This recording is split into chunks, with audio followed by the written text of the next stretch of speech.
RCB Radio. Et on continue notre spécial Destination Eurovision. Si vous avez les réseaux sociaux, vous allez voir sa tête, mais vous le connaissez déjà, vous l'avez peut-être déjà vu sur une émission de TF1. Mais là, ce sera sur France 2. Ouais, et peut-être qu'après, il ira sur France 3, parce qu'il fait toutes les chaînes.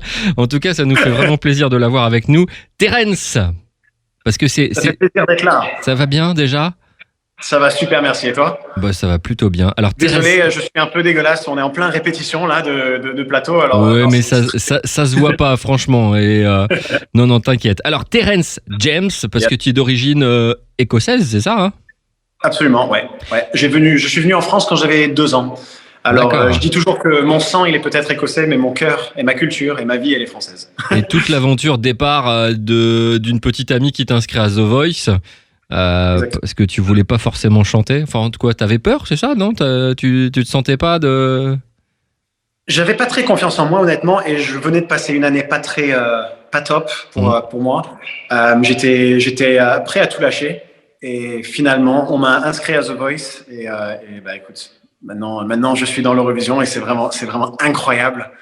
Il y a un petit jeune, il a eu le même truc, hein, il s'appelle Amir, il a fait il s'est retrouvé quand même bien classé et il sera en plus président du jury ce samedi sur France 2.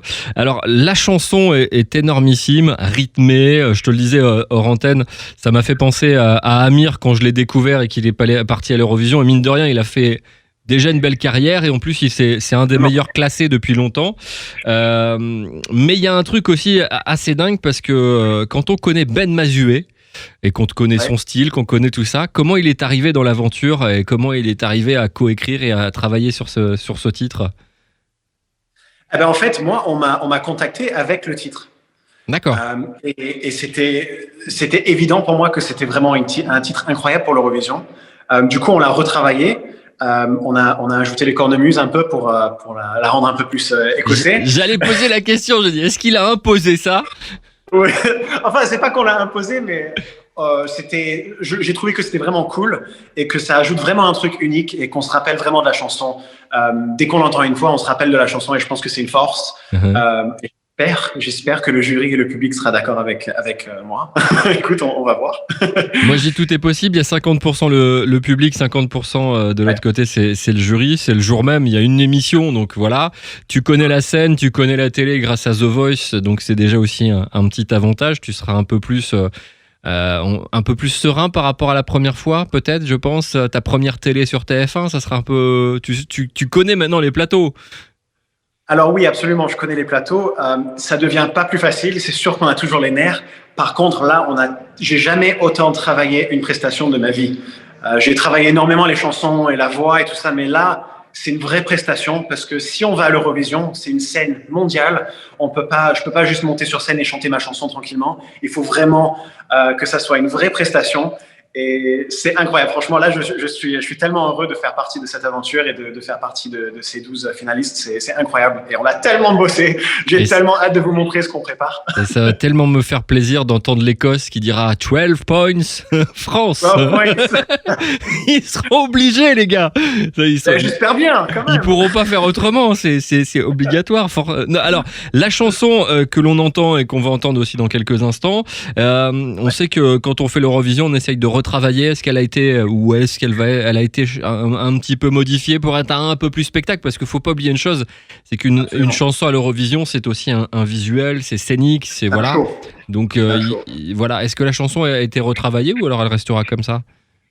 Alors on a travaillé énormément sur la production, surtout par rapport à la première fois qu'on a entendu la chanson, et on a surtout travaillé la prestation. Parce que moi je suis assez calme sur scène d'habitude. Là par contre ça va être quelque chose que j'ai pas du tout l'habitude de faire, mais franchement je suis tellement fier. Là on est en plein répétition. Un indice, le gars est en sueur, il vient de finir la répétition et il est en survêt, donc ça veut dire qu'il s'est mis à la danse. On vient de commencer la répétition et je suis en sueur. Alors mais voir le physique, je pense que ça devra aller, je pense. Ouais, mais donc du coup la scénographie va être différente, on a hâte de découvrir ça avec donc... Tu as imposé qu'une seule chose, si je comprends bien, c'est un petit peu la cornemuse pour qu'on... Voilà, t'as pas demandé à tout le monde de manger du haggis, c'est ça ? Non, ça, les gens sont pas obligés. Non, quand même. Non, juste le whisky avant de monter sur scène. Ça, avec modération, mais ça détend, c'est pas une mauvaise idée en tout cas. Avec modération, bien. Mais alors, je vous conseille vraiment ce titre si vous le connaissez pas, parce que le principe toute cette semaine, c'est de vous faire découvrir ces futurs titres. Il y en a 12. Nous, on en a pris 5 parce qu'on pouvait pas, voilà. Et puis on s'est dit, parmi ces 5, nous, on est quasiment certain qu'il y en a un qui part à l'Eurovision. Donc, maintenant, à voir, en tout cas, on croise les doigts vraiment dans cette aventure. Terence, on est vraiment à fond derrière toi. Cette chanson, elle est énormissime. Ça nous fait plaisir parce qu'après The Voice, on se dit toujours comment ça se passe, est-ce que c'est compliqué ou pas. Et ben non, il y a toujours des belles choses. Et puis, il se retrouve sur France 2, émission en prime time. Et ça nous fait vraiment plaisir. On garde le contact et peut-être que voilà, dès lundi 1er février, là, on te dira direction Rotterdam. Ce sera normalement, si tout va bien, au mois de mai, le 22 mai. Bonne répétition parce que je sais que là, il faut tout donner. Il reste quelques jours et c'est le moment ou jamais de tout préparer. Et puis bon courage en tout cas. Merci à toi. Merci à toi. Merci d'avoir pris le temps de me parler. C'est très, très gentil. Et on se voit, j'espère, très, très bientôt à Rotterdam. J'espère. En tout cas, allez sur France 2. C'est ce week-end, samedi, avec Stéphane Bern à la présentation et un jury où il y a du monde. Et on en connaît quelques-uns ici, Chimène Badi, Agustin Galliana, Amir. On va tous leur envoyer un petit truc sur Insta, en fait, pour leur dire ça serait bien de voter pour Terence. Ça va être franchement, ça va être absolument le feu. Même tous les 12, ça va être un show de ouf. Oui, vraiment, je pense que ça va être une belle aventure. Merci beaucoup, Terence. Merci à toi. RCB Radio, au Pradet, sur 96.2.